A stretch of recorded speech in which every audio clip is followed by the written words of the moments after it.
Welcome to the very first episode of Mind Love. Today's episode is all about taking big leaps. Turn up your frequency with Mind Love. Bite-sized brain hacks for seekers, dreamers, and doers. It's time to give your mind a little love with your host, Melissa Monte.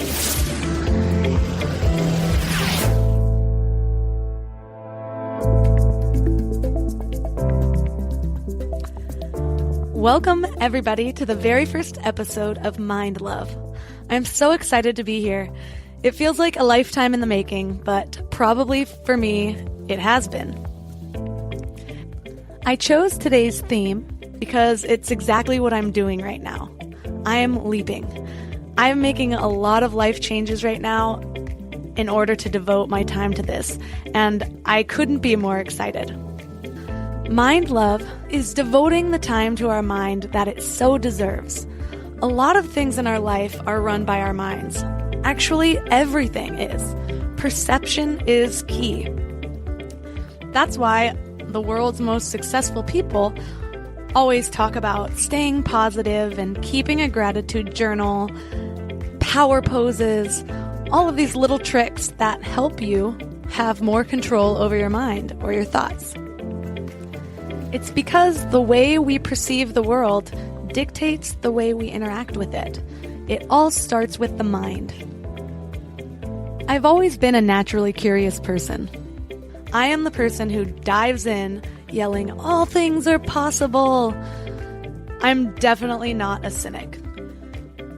For as long as I can remember, I've been saying that life is like a video game, and you have to level up your character. And I honestly believe that. And it's probably why I'm certified in everything from yoga to skydiving, and I seek out experiences like ecstatic dance and sensory deprivation tanks and cryotherapy. But I think life is about challenging yourself and really diving into the human experience, seeing what's out there. So my goal with this podcast is to take my hours and hours of research and guinea pigging myself and bundle it up into a nice little package that's under 30 minutes for you to enjoy, absorb, and then implement into your daily lives, so you can start making those small changes one day at a time. But how did I get here? I'm going to take you back. I tend to be an oversharer, so we're going to get deep here. But I'm a really firm believer that having an open dialogue about the things that we go through is really important for our own individual growth and to help us realize that we're not alone. If you're the type of person that likes to keep everything all rosebuds and lollipops, more power to you, and go ahead and skip to the 8.5-minute mark. Otherwise, stick with me for a few minutes and we're going to get real close real fast. So here goes. My life wasn't always sunshine and shavasana. Okay, so it kind of was sunshine until about the age of 16. And then tragedy struck. Again and again and again. In a 2-year period of time, I had my first Me Too moment. I'm not sure if it's appropriate to call it that, but that's what I feel comfortable with right now, so that's what I'll call it. I won't get into all the details of that incident in this episode, but I will say that it changed me a little bit, and I did not realize it at the time. I told a few people to gauge their reactions, and instead it got all around the school, and I felt like it was my fault. And it wasn't my fault.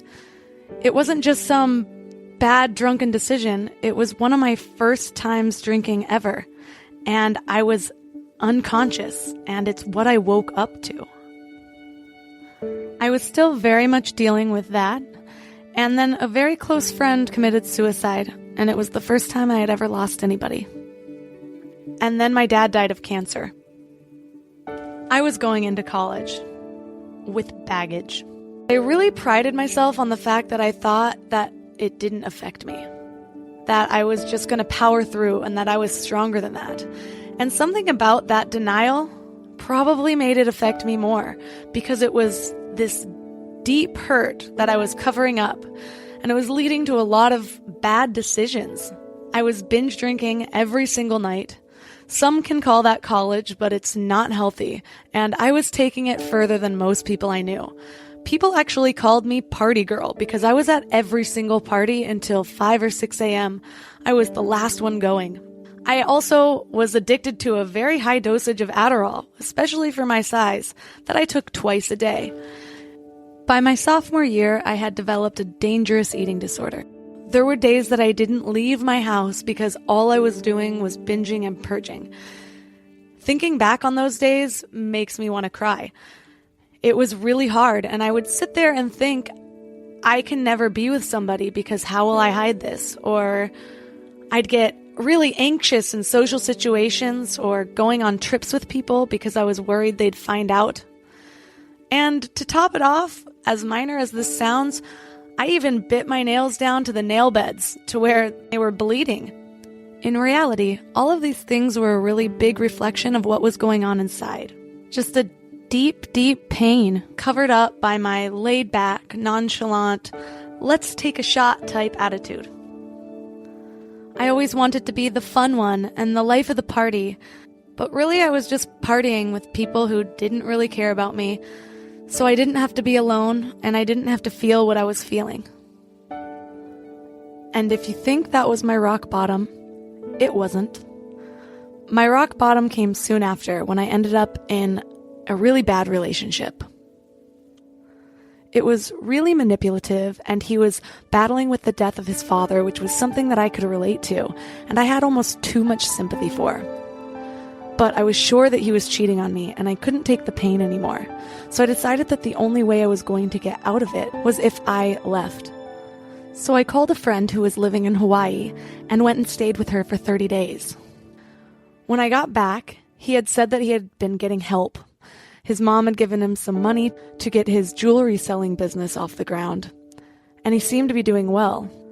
After only a few days of me being back, suddenly we were arrested, and I was left scared and confused in this jail cell with 20 other people who ended up being fairly nice. One of them helped put the sheets on my bed, and I joined a little circuit training group that happened at 4 p.m. every day, and all I'm thinking is, I don't belong here. My mom works at a church and my stepdad's a retired police officer. What went wrong and why am I even here? The next few months were like a whirlwind, with information just unraveling around me about this man who I had been living with for 18 months. He was addicted to meth.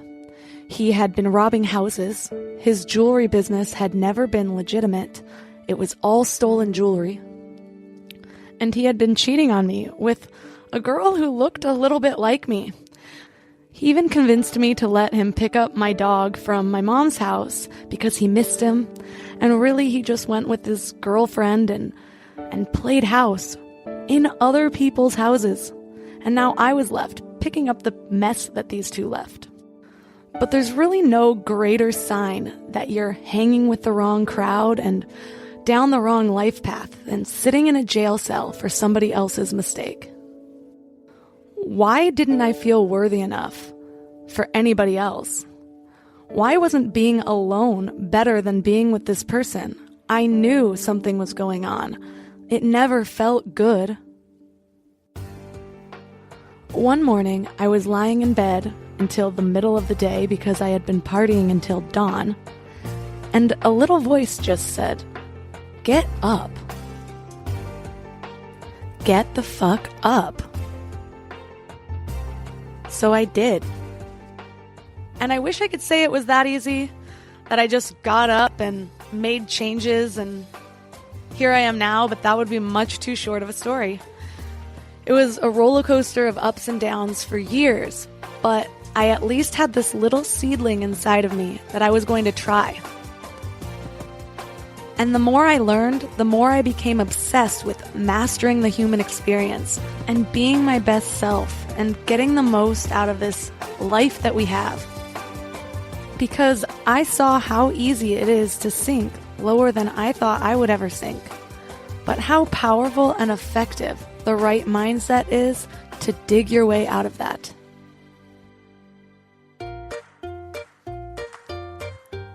I found the book The Mastery of Love by Don Miguel Ruiz. This book was the first book that taught me that I was in control of my own happiness, and that other people's unhappiness, anger, and blame are all symptoms of their own poison, and it shouldn't affect me. This book opened my eyes. I feel like personal growth has compound interest. You feel like you're barely moving along, and then suddenly you just shoot up. That's been my experience over the last decade. About 9 years ago, I decided to move to LA to get away from all of the things that were dragging me behind. It was in LA that I took yoga teacher training and finally found a core group of people that are not just like-minded, but they feel like second family to me. People whom I can bond over meditation and mindfulness and harnessing my inner peace. I now rent an office in a co-working space full of other entrepreneurs who are all figuring out what kind of value they can add to this world. I'm married to the love of my life. He's someone who pushes himself and pushes me just as hard. Somebody that I can share all of these things with, even if they sound quirky, and he'll dive into it with me. I've been working at an executive level of a startup for the last few years, and now I'm making this podcast with you.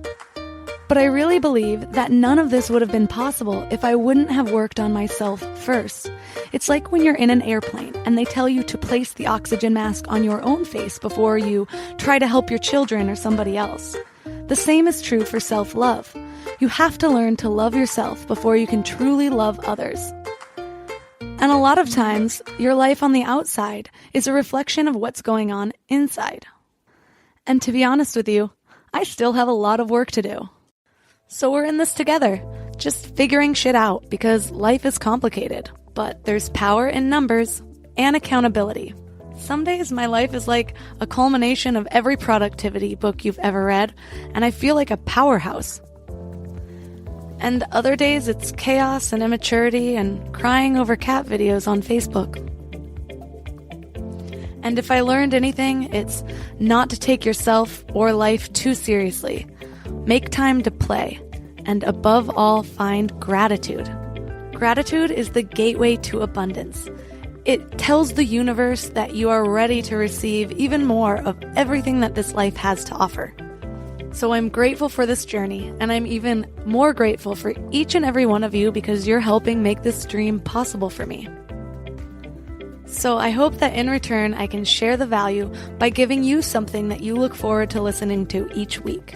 The Mind Love podcast will dive into everything from productivity principles to lucid dreaming to breathing exercises that make you hallucinate. So get ready to raise your frequency, expand your consciousness, and break free of the barriers that we've set for ourselves. You know, see what's possible. If you want to connect with other people and keep the conversation going about the topics we explore on this podcast, please join the Facebook group at mindlove.com/FB group. We'll post weekly challenges and have some extra content that's not on this podcast. And if you like what I'm bringing to the table, please take a minute to subscribe and leave a review. Reviews are super helpful for the growth of this podcast and will entice even more exciting guests to come on the show. And if you have any other feedback or tips for the show or just want to say hi, I would love to hear from you. So send me an email at melissa@mindlove.com. That's MELISSA @mindlove.com. That's it for this week, and I'll see you next week for our first full-length episode. Thanks for giving your mind a little love today. I'm your host, Melissa Monte. Thanks for tuning into Your Higher Frequency with Mind Love. Head to mindlove.com for a free gift to keep your vibes up until next week.